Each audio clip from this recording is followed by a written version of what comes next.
So, have you ever seen like a rotary broom on the end of like a steel weed eater or echo weed eater string trimmer, and you kind of use that to broom off things? Well, this is the broom attachment for the Ventrac.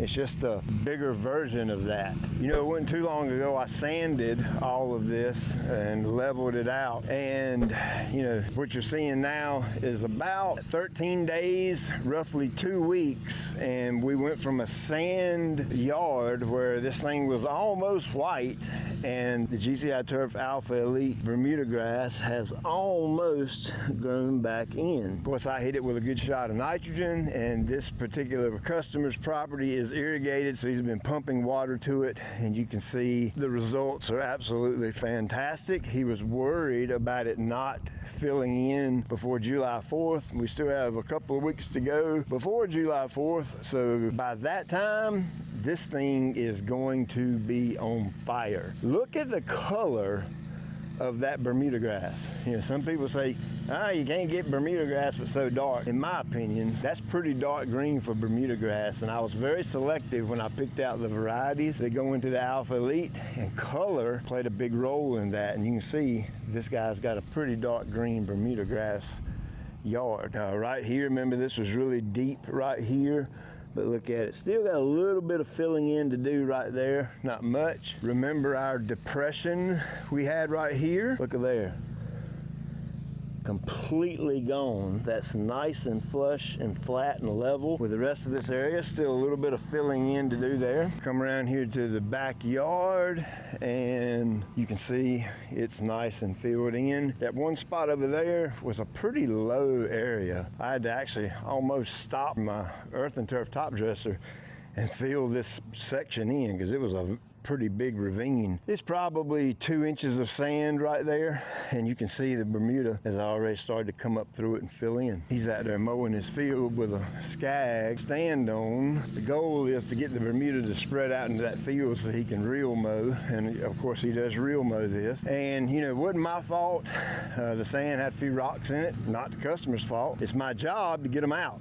So we're going to take the broom and just barely put it on the surface of the turf. I'm gonna windrow everything that way to the field and just kind of clean the yard up. So if there's any little pebbles or little rocks or things like that, those are things you don't want hitting your reel mower blades. I'm just gonna cut them off and send them over there in that field. I'm gonna tell you what, it's hotter than 2 polar bears getting it on in a cardboard box. I ain't kidding you. I am war slam out. It's been a long day. Just got back from Philadelphia with my son. The surgery went fantastic, and now I gotta get back to work. Knocked out several jobs today. Got several jobs lined up the rest of the week. It's kind of late in the day right now, so it's cooled down a little bit, so it's not too bad. So I'm gonna set you right here just for a minute. Let's see how this works.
So that is a wrap.